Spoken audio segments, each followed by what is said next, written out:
I'm your #1 fan. We all go a little mad sometimes. Whatever you do, don't fall asleep. What an excellent day for an exorcism. My mom and dad are gonna be... I see dead Hi. Hi. Sorry, usually you start, but... Yeah, I was waiting for you to do it. Oh, I did. Thanks. Welcome You're back welcome. to Killer Hughes Podcast. You interrupted me. Oh. Well, because, like, I thought we were doing, like, a you talk, I talk type of thing. Oh. But then you did it twice, so... And then, Yeah. Sorry. No, I love it. Spice it up. Yeah. Well, let's do news. Incredible. Let's do it. I'll start. I'll do 2 Okay. to spice things up. Insidious 6 has been confirmed by Blumhouse. We still haven't figured that out. For August 29th, 2025. Oh. Yeah, so it's actually like not that far away. We didn't get any details, but we did get confirmation that this is completely separate from Thread and Insidious Tale, which is the one also coming out next year that's rumored to be starring Mandy Moore. Yep. Mandy Moore? Yeah, in a horror movie again. Oh my god, I'm going to listen to Candy all day, every day until then. Oh. So that's exciting. Mm-hmm. Don't believe IMDb, by the way, that says that Thread is the one that's coming out August 29th, 2025. It is not. IMDb says that, but it's not true. Blumhouse confirmed it's different. Liars. Mm-hmm. And then one more for me. Will Smith teased a little bit about I Am Legend 2. He said that he's really excited about all the cool ideas he and Michael B. Jordan have been collaborating on, and that the two will likely share some screen time in the movie. Yeah. Did we think they weren't gonna? Well, I think a lot of people assume that it's a completely separate storyline, or that Will Smith is dead, or... Okay, so we didn't know that Will was actually going to be acting in it, just that Correct. he was going to be involved. Correct. I think it's Will Smith, like he's going to be in it. You would think. There was like 5 different endings for that movie, so it's a little unclear what actually happened to him. Yeah. But either way, we can't get our hopes up yet, because that's not coming out until late 2025 or early 2026. Oof. Yeah, we've got a long time. I'm going to forget about it by then. It'll be a surprise. That's true. They'll like come out with a teaser poster and I'll be like, oh my god, did you know there was going to be an I Am Legend 2? Oh my god, this is brand new information. This is the first time I'm learning of this. I just have like 2 kind of small things. We have some delays that have happened. So 2 horror movie release delays. We have The Black Phone 2. It was set to be released June 27th, 2025, but now it's not being released until October 17th of 2025. So bit of a pushback there. But at least it'll be like in time for spooky season. That's always fun. And then Megan 2.0 was originally supposed to have a release date set in January of next year, but that got bumped to May. And then again, it got bumped until June 27th, which is crazy. They just keep bumping it back. I feel like they'll do it again. Yeah, during all the strikes or whatever, they were like, true. we are not moving it back. It's going to come out when we said it's going to come out. January 2025. And then now the strikes are over. They're like, fuck you, we're pushing it back twice. Yeah, once they realized that they could have the option of not having AI write it, they were like, let's do that. Yeah. Well, that's what you missed on horror Glee. news. That too. Glee. Okay, ready to talk about what we're here to talk about? Yeah, I could not be more ready. Okay. We're here to talk about As Above, So Below. So below. It's so below. It's about archaeologist Scarlett Marlowe, played by Perdita Weeks, who has devoted her whole life to finding the Philosopher's Stone. According to legend, the artifact can grant eternal life and turn any metal into gold. When she learns that the stone is hidden underground in the catacombs of Paris, she assembles a crew, including her ex-boyfriend George, played by Ben Feldman, to guide and document her historic mission. As they begin their descent, the team members have no way of knowing that they are entering their own personal hell. That's from Google. The movie had a modest $5 to $10 million budget and came out in August of 2014, and it grossed a little over $40 million. Pretty good turnaround. It has a 6.2 on IMDb, but a 28% critic score on Rotten Tomatoes and a 41% audience score. Yeah. They hate it. They really hate it. In its defense, I do feel as though this movie has, at this point, developed kind of a cult following. Yeah. Like in the movie, there's a cult. But yeah, I feel like I see this movie get brought up in like discussion groups and threads and stuff like that all the time. Yeah. And most of it is people responding, talking about how much they love this movie. So yeah, I think it's got a solid group of fans for sure. Critics don't really like found footage. Well, this found footage movie had too big of a budget. Oh, okay. Too much. It was too much. It was yeah. Like, it was a lot. There was a lot happening. There is a lot that goes on in this movie. Yeah, too much. Yeah, I don't want to spoil too much about ratings, but I will say, I think one of its flaws is that it felt like when they were writing it, they were like, "Oh, what's like a crazy thing that could happen in the tombs?" And then they were just like, "Yeah, throw that in, and then we'll tie it in somehow." But they didn't really always. So we just spent a little behind the scenes. We just spent an hour and a half talking about the 9 circles of hell from Dante's Inferno and what happens to each sinner type. Yeah, I took a BuzzFeed quiz. And somehow Ratatouille was part of that. I don't know how, but it did said put to her in the choose right a circle. movie. Well, Oh, okay. It did. It said choose a movie, and obviously of the 4 choices, I don't even remember what the other 3 were, but I was choosing Ratatouille, so. Okay, well. And that put me in limbo. So if you ever take a BuzzFeed quiz to get into one of the circles of hell, choose Ratatouille. Ratatouille. It won't steer you wrong. Yeah. Limbo is the least of all evils. But anyway, we were just looking at all the different things that happen to you depending on the circle of hell that you're in and the sub-circle and the subsection. And a lot of those are represented in the movie. So I feel like it was a little bit them putting a lot of ideas together, but those ideas came from Dante's Inferno. Yeah, I feel like that was kind of the basis of the story. But then they were like, oh, like, let's include this cult that sings kind of for no reason. And then you're doing a lot of weird things right now, facially. Sorry. That the I was people looking at can't myself. see, but it's freaking me out. Sorry. But yeah, I remember when this trailer came out and I watched it and I was like, this movie's gonna fucking rip, right? Like, they're like in the catacombs, sex. They're like, there's no sex, but like catacombs are sexy. And then like, it showed them like finding this car that was on fire and like having these personal connections, the piano and stuff.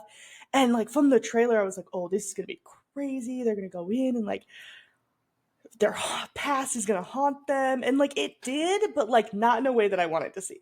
Yeah. Yeah. Agree. Yeah. Do you want to tell the people what you learned when you watched this movie? Oh my God. Yeah. I messaged Cassie while I was watching this movie and I was like, has JKR never had a single original idea in her fucking miserable life?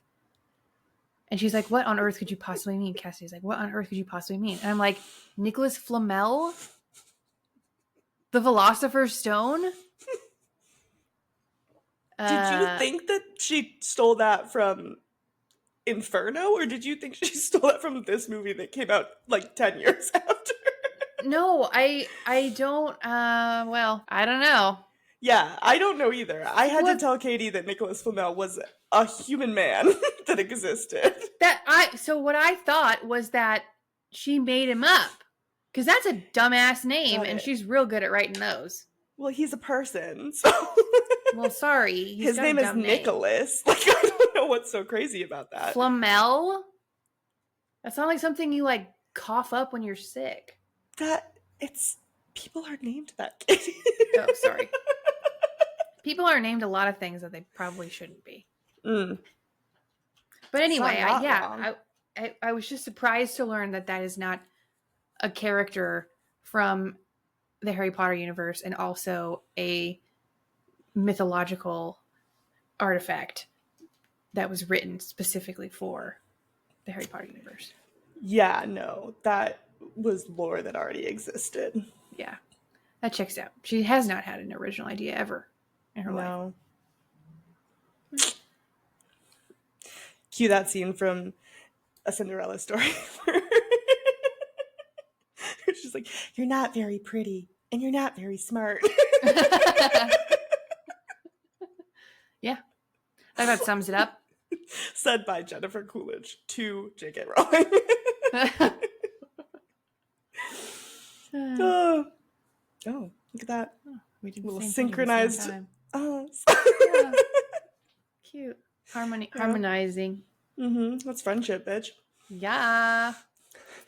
Can we talk about the catacombs? I have so many facts about the catacombs. Yes, love the catacombs. Never been. Would love to go. Yeah. I was watching this behind the scenes that they did with a historian. Ooh. Yeah. I forgot what I was going to say. I remember. I remember. So a local cemetery back in the 1700s, what is that, the 18th century? Yeah. The 18th century. It doesn't matter. A local cemetery just got too full. And so they emptied it into like the sewers of Paris. They just opened up the manhole covers and dumped a bunch of bones down there and then like dug out more and put more bones in there. They estimate that there's 6 million dead people in the catacombs of Paris, which is 6 million? 6 million. That's 3 times the population of Paris today. 2.1 million. It's like, have you ever heard of Poveglia? No. Oh. It's an island in Italy. Mm-hmm. And it's where they they dumped a bunch of like plague victims there. Yeah, I know it from Ghost Adventures, actually. That's crazy. That's not where I know it from. I just didn't realize the name. I forgot. But yeah, they do like a whole special. That's what you're talking about. But they do a whole special about Poveglia Island. Yeah, no, I would have nothing. I know nothing about Ghost Adventures or them getting possessed on that island. But I do know. It was on sale in like, I want to say like 2013 or 14 or something. The island? Yeah, the island. It went on sale. And I was like, friends, let's pool our money. Let's get us an island in Italy. Was it expensive? It was very expensive. It was bought by like some multimillionaire named Luigi. Luigi, like Mario's brother? It is a name. Or so, Luigi. No, Luigi was his first name. Luigi. Yes. Huh. Yeah. I don't know why I have so much information about Poveglia, but I was very interested in it at the time. Ghost Adventures. That I did not watch that episode. Oh, okay. Yeah. Zach Baggins is unironically my dream man. He's like the exact opposite of my type. Like there no way in hell would I ever be interested in that man on the street. Yeah. But he does it for me. Yeah. It clicked for me when he was like on a mattress in a basement and he was like, the ghost just touched my butt. That's when I knew. Oh. That's my man. Wow. I don't know what did it for me. It wasn't that. It's probably the Affliction t-shirts. Honestly? You love a bedazzled man. I do. Who doesn't? Yeah. It's an easy jump for you. Because you liked Edward Cullen. He's shiny. Kind of pale. Can't breathe very well. Also, dabbles in the supernatural. Yeah. Yeah. Possessed, probably. Absolutely. Yeah. Collector of things. Anyways, remember when you were going to tell me about the catacombs and then I derailed that conversation? No, I mean, I told you a little bit. Okay. Okay, so that's like the history. the history. Yeah. 6 feet underground, carved in the 1300s originally, cold and dark, obviously. There was one of the main entrances to the catacombs was in the parking lot of a hospital. So is because they needed like easy access to throw the dead bodies? I don't know. Maybe. That's not what I was going to say at all. Oh, okay. I was like, why in a hospital? But then it clicked. I was like, oh, people, die, and then they just chuck them in. I want to imagine that the hospital that's in Paris now was not there in the 13th through 18th centuries. But anyway, so it was in the parking lot. Also, parking lots weren't. It could have been like revamped since then, but maybe it was also a hospital back then. Maybe not the same physical structure. They might have remodeled. Yeah, okay. I'm just saying it makes sense. Logistically. Well, so the other thing is that they weren't putting like freshly dead bodies down there. These were like bones. Oh, they waited? Decayed bodies. Yeah, the cemetery was like too full. They had to put the freshly dead bodies into the cemetery. So they cleaned out the cemetery. Okay. Put that underground, 6 million people. So then that the hospital that was no way was there, but okay. They put the fresh bodies in the recently emptied cemetery. Okay, so if you had a relative that died and you wanted to go visit their grave, they were just like, sorry, we tossed them? Gotta go downstairs. This is why we should just cremate people. We should cremate people. We should be cremating people. Yeah. Or like turn them into a diamond or something. Yeah, or like the tree. The little pods that you can plant and it turns into a tree. That's beautiful. Yeah, or just, mulch. Right. Compost. Yes. Burial at sea, perhaps. Like the whole body? Yeah. Can I tell you a secret about the time you killed a guy and threw him in the ocean? Well. Oh. No. I'll cut it out. Tell me. I didn't kill the guy. I mean, the guy was dead. He was already dead. He cremated. Oh, wait. Okay, so it wasn't a bullet. It wasn't a body. No. You just threw ashes in the ocean. That's not weird. So we're going to talk about when I worked on the boats again. Is my past coming back to haunt me? Mm-hmm. I worked on a fishing and whale watching boat. Yes. The one time I went out on the boat, I mean, it wasn't one time. I went out whale watching all the time. But I went out, I worked in the office, and occasionally we would get the cremains of people that needed to be spread. And there were different packages. One of the packages was you get the whole boat, you and your family. It's catered, and like you all go out and you like spread the ashes together as a family. The lowest package was one of the office bitches, me, takes it out on a whale watching trip and goes to the back of the boat while everybody's at the front of the boat looking at the whale and dumps them out the back. Nicely. I mean, we do it nicely. Right, yeah, you're not just like chucking it. Yeah, no. I mean, it's very like, respectful. Respectful, yeah. What was not respectful was that I did that. Everybody was like, "Oh, whale." And then I scurried to the back real quick. Mm-hmm. And I started like, gently pouring the remains into the ocean. And then the wind. Into your face? My or face. Everybody? My face. Okay. I mean, I'm sure I got on everybody else too, but well, that wasn't your fault. Who could have predicted the wind would strike? Right then? Maybe that was the person's spirit being like, I don't want to be here. I hope not, because he ended up there. Is there. Yeah. A couple miles offshore in the Pacific Ocean. Maybe they were a prankster, One last hoorah. Yeah. Maybe. Anyway. Wait. We can cut this part out. I ate a dead body. Oh. We can definitely cut this part out if we're just talking about people dying too much. But my dad was a prankster. My dad died. But anyways, what the funny part of it is... Okay. I swear it gets good. Can't wait to hear this. So he passed away. And then that night, I was like upset, obviously, and I was like, oh my god, like let me go see like the last time I spoke to him. And so I went back through my phone, and unfortunately the last time was a missed call that I had from him, and he left a voicemail for me. And the voicemail is him saying, hey Cass, sorry, I died, so you're gonna have to come back for the funeral. What? Like he was joking. And that's the last voicemail my dad left me. Oh Before he my died. god.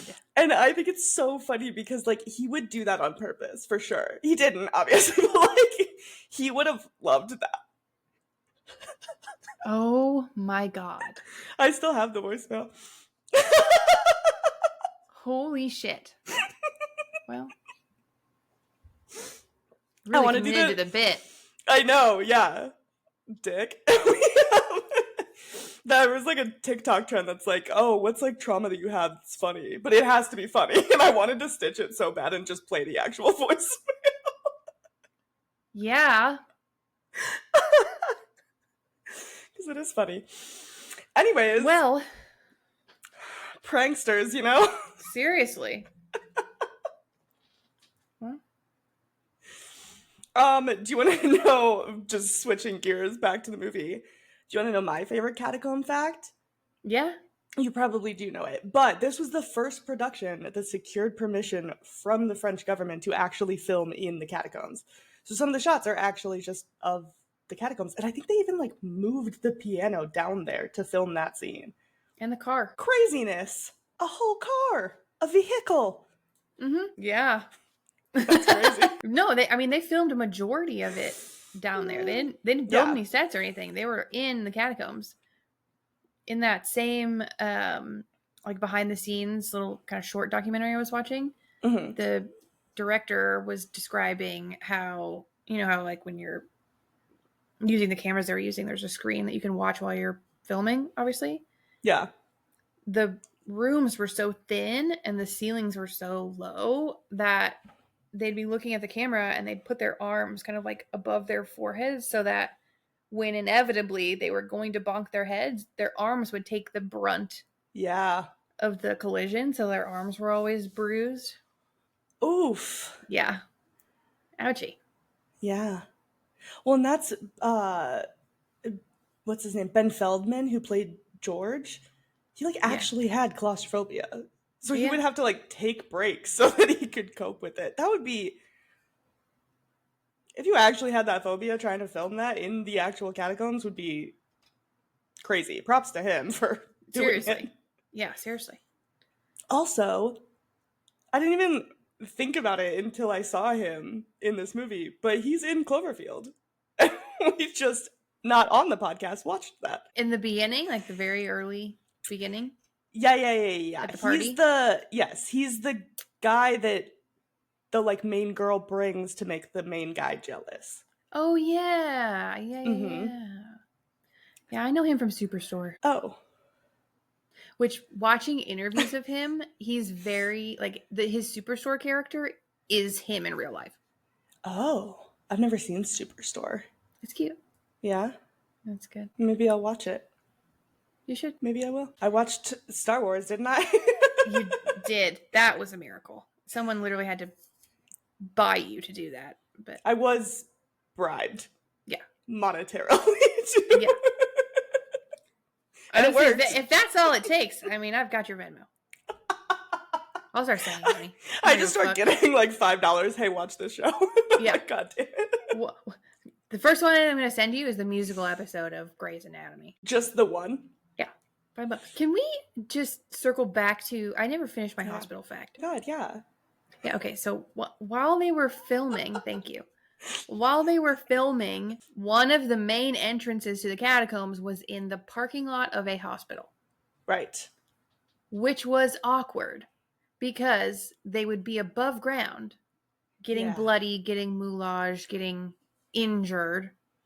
And then they'd be passing by nurses, actually injured people, sick people, to then go into the catacombs and film the movie. I wonder if any nurses were like, do you need No. Supposedly. Yeah, supposedly. That's funny. Yeah, I didn't think about the practicality of actually filming down there.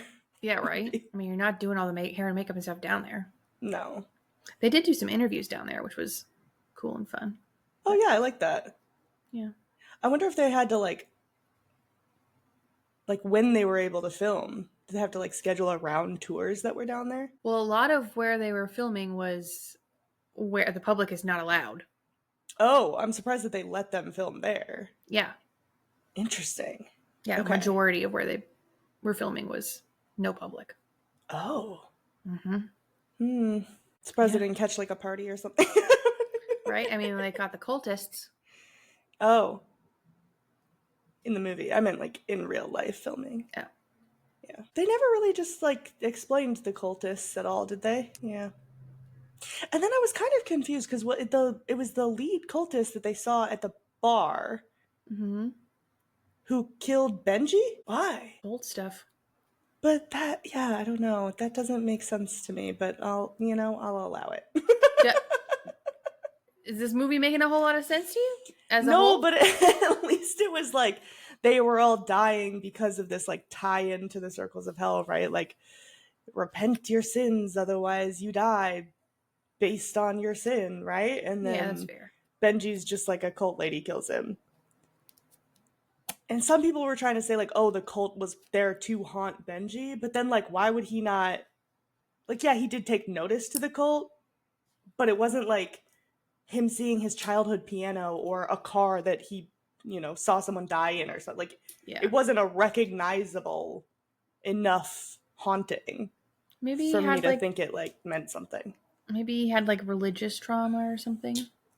Maybe he was the heretic. Oh. I'm trying to see, because I know people said like which level he was on when he died, but I can't remember. I don't know. The actor that played him, Edwin Hodge, and then Francois Civil, who played Papillon,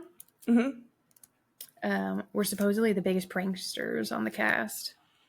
They would scare the main actress, the girl who played Scarlett, by just jumping out of corners, out from around. That's so mean. So mean. They were the biggest pranksters on the set. Yeah.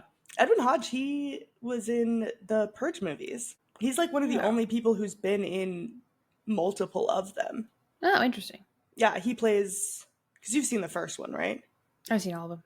Oh, okay. So he's the one that comes to the house in the first one, and they let him in. The kid lets him in. That's him. Yeah. Yeah. And then I think he's like, he gets a name later on. I think it's like Dante Bishop or something. Dante.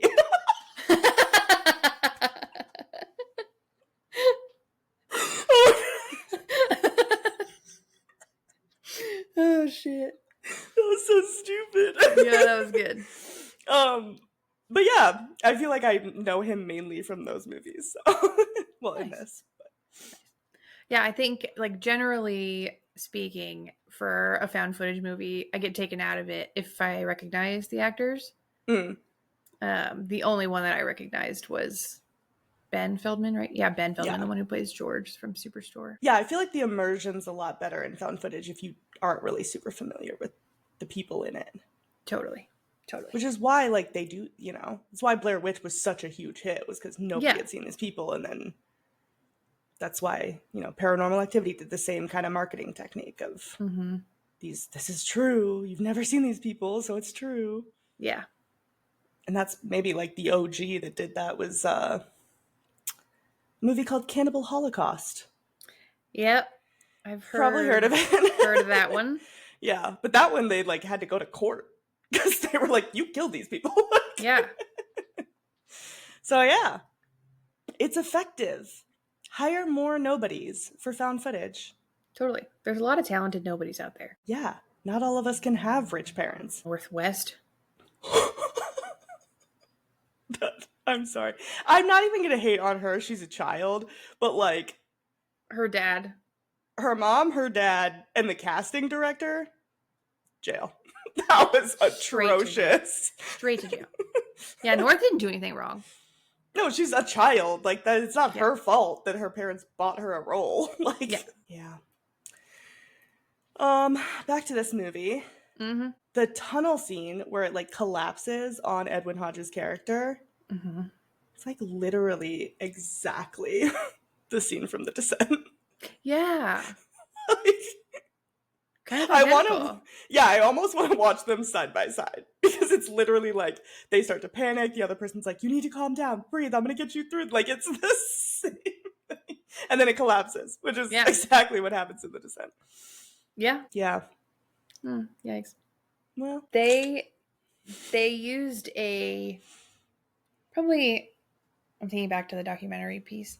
Probably like a 3.5 foot tall by 2.5 foot wide stretch of hallway for that scene that they just filled with fake bones. So a good, like, what would that be?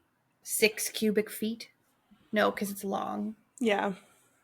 So 6, and it was probably like 5 feet long. It's probably like 30 cubic feet of fake bones. Yeah. In that little hallway. And then they also made it thinner. They put an extra wall in there so it would be really claustrophobic. And supposedly Ben Feldman was not the only person that suffered from claustrophobia. There was another actor that they never named that had one scene that was particularly claustrophobic that made them panic a little bit, and that really contributed to their performance, the actor said. I'm thinking it was that scene, just based on like how much they put into it to make it claustrophobic, and then how good of a scene it turned out to be. Yeah, his reaction seemed genuine. Yeah.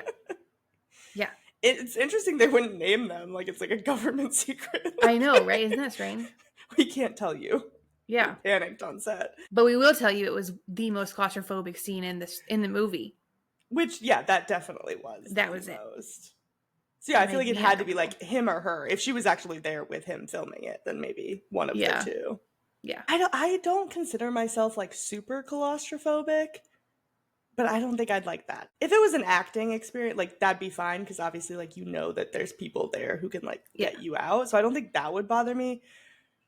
But like that's the moment I'm not crawling through there. You guys have a fun time. Yeah. I'll wait here. Yeah. Yeah, pass. Yeah, hard pass. I don't even think I could wear a weighted blanket, honestly. Like, I'm not that claustrophobic, but like the feeling of like being pressed down on, I don't think I like that. I didn't think I would like it either. And then I tried my friend Tiara Shay's and I was like, I could live in this. Really? Yeah. The sound, every time someone described it, I was like, that sounds awful. Loved it. Big fan. Oh. Does it help with restless leg syndrome? Yeah, it did. Did it really? Yeah, I have it. So do I. Remember I told you that when I was in the hotel room with our friend Michelle? Yeah, you had to... Kicking your feet like a little cockroach? Yeah, I was like cricketing. She's like, are you okay? But it's like second nature for me to do. So I was just like, gotta go to bed. Kick my feetsies. Yeah, I just gotta like flex really hard, like try to give myself a Charlie horse, you know? No, see, it's like painful, so I have to move them. Yeah. Anyway, enough about us. Our medical ailments. Yeah. But we still, to this day, are discovering we have in common. Another fun fact that I like about this is that the poster tagline was "The only way out is down." And that's like almost word for word the same tagline that was used for the 2003 hit film In My Heart, The Core. Have you ever heard of it? We'll have to watch it sometime. It's like so dumb, and I love it so much. Okay. Like they have to go to the core. That's the premise. It's like a disaster movie. They're like, we have to reset the core. And then Aaron Eckhart and Hilary Swank go to the core. Hilary Swank? Star-studded. DJ Qualls is in it. Stanley fucking Tucci is in it. It's so bad. I love it so much. Huh. Yeah, I highly recommend The Core. Anyways, that Stanley tagline. Tucci never made a bad movie. He was great in it. That was the issue. No, it's like an Armageddon. Like, it's like, this is such a stupid concept, but like, I'm having a great time. Okay. But anyways, that movie's tagline was "The only way out is in." It's like almost the same. Yeah. Poor cute. Steelers. Prepositions. Out, in, those are prepositions. Yeah. Round, beyond. Yeah, I was wondering why you sang it. That was the confusion on my face. Oh, from that show. That show? That TV show about like grammar and stuff. Schoolhouse Rock? Yeah, that one. Oh! Yeah. You know what's crazy? I don't remember ever watching Schoolhouse Rock. Huh. Probably why I can't read. I mean, if you didn't watch Schoolhouse Rock, how did you make it this far in life? Yeah, by sheer will. Do you know anything about bills and laws? Yeah, I took a government class. Oh. All I know about bills and laws is from that song, I'm Just a Bill. Oh. Okay. And those are actually all the lyrics that I know. That's like, okay, so backstory for people listening. I was born and like halfway raised in Colorado, and then I moved to Iowa when I was 10. And when I, like literally day one, when I went to 5th grade in Iowa, they were like, we went to music class, and they were like, oh, let's like do a warm up. We'll just sing a song that we all know. And they start singing the state song. And they did not teach that to me in Colorado. So all of a sudden, the entire fucking room of people is just like, Alabama, oh, let's go. I still don't know it. But they just started singing this. And I'm sitting there day one at a new school in Iowa. I'm just like, what the fuck is going on? And I never learned it out of spite. Iowa doesn't... I'm going to start over. Mm-hmm. Iowa doesn't feel like a state that you move to. Yeah. 10-year-old me fucking agrees. Okay, well, good. Honestly, we're on the same page. 30-year-old me agrees as well. No, both my parents were originally from Iowa, moved to Colorado together. So we were going back. That's why we moved. Oh. Yeah. That makes more sense. Yeah. Although, my grandfather on my dad's side was born in Los Angeles. And they did move to Iowa to be farmers. I don't know why. That kind of checks out. That's... Yeah, I just think about how different my life could have been if I had inherited property in California. Yeah. Although I guess if they never went back, I wouldn't be alive, so. Oh, yeah. Win-win. Win-win. Anyway. In this economy? Win-win.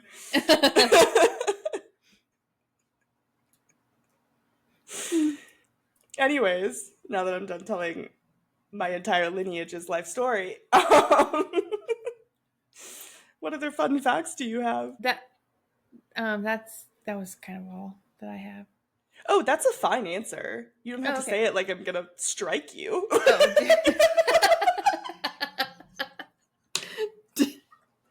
do you have any more? No? We're done? No, everything else was just like getting really into the 9 circles of hell. And I almost, I couldn't read all of it because I didn't watch Schoolhouse Rock. Oh my god. I will say, just like look up an illustration of the circles of hell. There's quite a few that have good like notes on this is the sin, this is where you are going, and this is what happens to you. And there's a lot of them that the movie mimics. Like one very specific one is getting you're stuck in the earth with your legs sticking out. Like that is one of the punishments of the 9 circles of hell. So it is very interesting. Not something that we're going to talk about because we'll be here for 3 hours. Yeah. But I do recommend looking it up on your own. Yeah, I agree. I think it's like if you watch this movie and you're a big fan, you want to join the cult so below, then I think so below. Then it's a lot of like fun little lore that you can look up, and if you're into Dante's Inferno, have a blast. Yeah. I wasn't into Dante's Inferno until an hour ago when we started reading about it. Yeah. And then I was like, oh my God, there are so many parallels. I mean, this is not like, I feel like there's been a couple pieces of media that I've consumed that have talked a lot about it. So it's not my first rodeo with the Inferno. Yeah. Should we rate? Yeah, let's rate it. All right. How scary did you think it was? I was kind of debating between like a 1 and a 1.5. I think the first time I watched this, when it was like they first get in and they're disoriented and like, it's kind of like, oh my God, like what's going to happen? But then once like nothing kind of started happening, I wasn't really as scared anymore. Yeah, that's fair. What about you? I gave it a 2. Yeah. It was a little spooky. Yeah, like there's moments of suspense. Totally. And for there's sure. some good jump scares. Mm-hmm. But nothing too crazy. Yeah. How sexy did you think it was? I also gave it a 2. Yeah. It's not like, I say this every time, but it wasn't sexy, but it wasn't not sexy. Yeah. You know? I do. What did you give it? I gave it a 2. Yeah. It's just like, catacombs. Yeah. Hell. Swimming in blood. Hell. Oh, yeah. It's the implication. Swimming in blood. Yeah, we've gone over this so many times. Being covered in blood, yeah, I know. I just think it's hot. Speaking of hot blood, that's another one of the punishments. Hot blood? No, boiling blood. Swimming in a boiling lake of blood is one of the punishments. Yeah. Another little tie back. Mm-hmm. Mm-hmm. How fucked up did you think it was? I gave it a 1. Yeah. I can't think of anything that like stuck with me. So what about you? It's just a 1. Yeah. I didn't like the scene of the girl getting like her face beat to a pulp. Yeah. But They didn't really show it. There. Yeah. We've seen it. The camera was moving too fast. Yeah, it was. Yeah. Gotta love found footage. Yeah. Overall, what did you think? This movie was okay. There was too much happening for me. Mm-hmm. I would have preferred a slower burn, one like entity maybe, and like not like there's just too many villains. I love the idea of like their demons being there, like a terrible purgatory. So I wish they had just stuck to that and not had any of these like wall monsters, guys in cloaks, culty. It was just so much. Yeah. And then I do love the idea of Indiana Jones found footage horror, which is what the director said was their idea. Oh. That sounds fun. But I don't think that translated. It was not as archaeology heavy. I don't know. Yeah. Anyway, all of that to say, I gave it a 2.5. That's crazy. Did you give it a 2.5? I did. I thought you liked this movie for some reason. Oh. No, it's like fine. Oh, well, in that case, I gave it a 4. I'm just kidding. I'm joking. It's funny that I didn't know that the directors had said that they wanted like a mashup of those two things, because I literally wrote down it's like half National Treasure and half like found footage horror, and it doesn't do enough of either of those things for me to stay interested. Exactly. So it's like yes, National Treasure's not quite Indiana Jones, but it felt like that where they're like, oh, this is the key and we have to go 6 under where he was buried, like all this stuff where it was like, okay, I either want more of that or I want more of the like your sins are coming back to haunt you. Exactly. Yeah. Yeah. But so no, oh, go ahead. Oh no, I was just gonna clarify. The idea was originally Indiana Jones. Yeah. Like they wanted to do some sort of Indiana Jones archaeology something horror. And then Legendary, this is Legendary and Universal's first co-production. Yeah. The head of Legendary reached out to the directors, the brothers, and said, hey, I want to do something in the Paris Catacombs. Do you have any ideas? And they're like, fuck yeah, Indiana Jones horror movie. Let's go. We're ready. Yeah. But sorry, I cut you off. No. I was just going to say I kind of split it down the middle because I feel like there were I'm pretty sure this is all. I have a list on Letterboxd. It's like great concepts that were poorly executed. Yeah. And this is one of them where I'm like, I remember seeing the trailer and being pumped. I was like, this is going to be so fucking cool. Yeah. And then I watched it and I was like, oh. Yeah. Okay. Also pick an archaeological timeline. Like you've got Egypt, you've got ancient like Britain, you've got like all of these different archaeological timelines. It's just like you've got like Iran. I had completely forgotten about how this movie started. Yeah. And I literally had to like Google for a second because I was like, wait, am I watching? Like, is this the right film? Like, did I put on something else? Because I only I remembered it opening with the scenes in Paris where they like go to the bell tower. Like that was like where I thought it started. Okay, yeah. So when it started and they were like in Iran and like doing stuff, I was like, what's happening? Yeah, because they had to find the first piece. Like they had to find the key first, and then it was very National Treasure. You're so right. It was National Treasure. Yeah. How does that movie start out when he's like trying to connect the dots? It's Resolute. It's Resolute. God, I want to watch that now. It's a good movie. That's a great movie. That's a 5 out of 5 right there. Yes, absolutely. National Treasure is a national treasure. Slaps. Yeah, that movie's very good. So good. Which, you know, when you're never gonna make anything close to that, so why bother trying? Yeah, movie should have ended after Shrek. But well, no, I mean gonna keep going. National Treasure. Yeah, that's true. Was after Shrek. I know, that's why I say it's fine. Yeah. Maybe one day we'll have something as good as either of the two of those. I doubt it. Probably not. This definitely wasn't that. This wasn't, but I do think it's like it's a fun popcorn flick. Like, I feel like this is like a movie night with your friends. Like, throw it on while you're gonna gossip and shit like that. You know?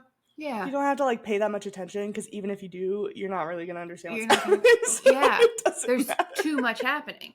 Yeah. You can just look up every once in a while and see a burning car and be like, cool. Seriously. Yeah. Take a shot for every new villain that you see. You'd be dead. Take a shot when a different villain shows up. Fuck. Yeah. All right. Well, do you think you'd survive the catacombs? No. Oh. Okay. No. I'm not facing my own sins, and I'm not owning up to anything either. I'd rather die. So I'm not apologizing. I'm not admitting to anything. I'm just dead. I love that for you. Thanks. Yeah. Are you surviving? I think so. Oh. As petty as I am, here's the thing with me though, is like I'm not gonna apologize if I didn't do anything wrong. But I think I'm self-aware enough to know if I'm actually in the right or not. Because there have been moments that I was not in the right and I apologized because I can be a bitch sometimes. So I think if it came down to it, I would confess and apologize. I also don't have like that big a baggage. I mean, I don't have anything near as big as the 3 people that were. Yeah, any of them. I've not. Yeah, no. Like I don't think I've done anything that bad. So like, yeah, I can apologize for like lying to my mom once or twice. Like, that's fine. I did that. I'll apologize. I mean, the things that I'm thinking of are very in line with like, I am no man's peace. I'm not fucking apologizing to you, little bitch. I'd rather die. Yeah, that's fair. I also think like it's like a 50-50, you know? Like half of them die, half of them live, so one of us has to die then. And it's you. Not. Oh, it's me. You're right. I died. Yeah, because I'm not. Yeah, you're right. No, you're right. You're right. You're right. Yeah, so you die. Yeah. And I live because I don't mind admitting when I'm wrong. Yeah. It happens so little. I don't mind doing it when it comes up. That's where you and I differ.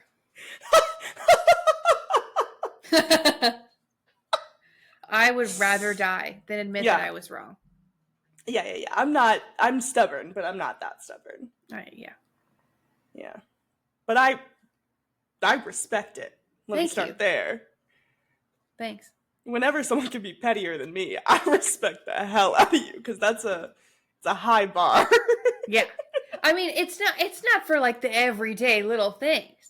Again, Yeah. These are sins that are haunting you. when I'm thinking about the sins that are haunting me, those sins that I would have to atone for to go down that slide, I don't really like. Fuck you, dude. Oh, fuck yeah.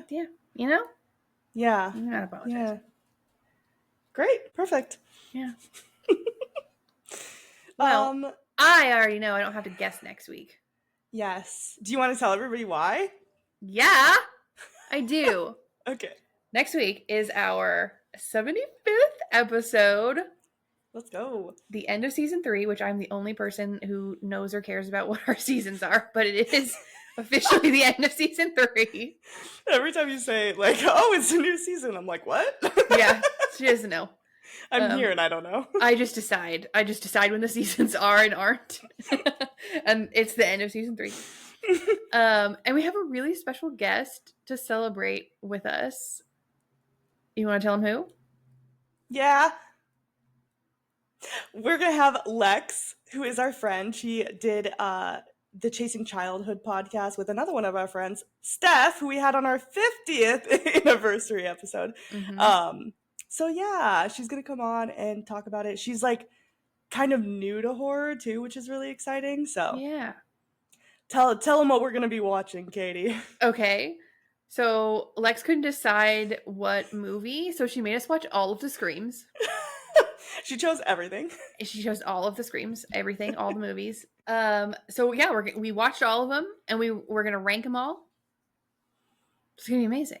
Yeah, we're gonna fight. There will be laughs. There will be tears. There will be fights. There will be inappropriate jokes. Most likely.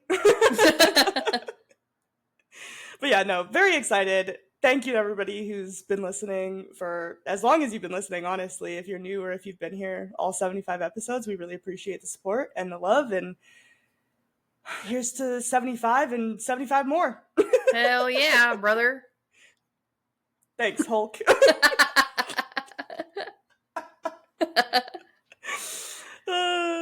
All right, well, we will see you next week for our 75th anniversary episode. Well, I guess episode? It's not really an anniversry, is it? Anniversary episode. Yeah, it's the 75th anniversary of the first episode of our podcast. Incredible. Can't wait. All right, see you then. Bye. Bye.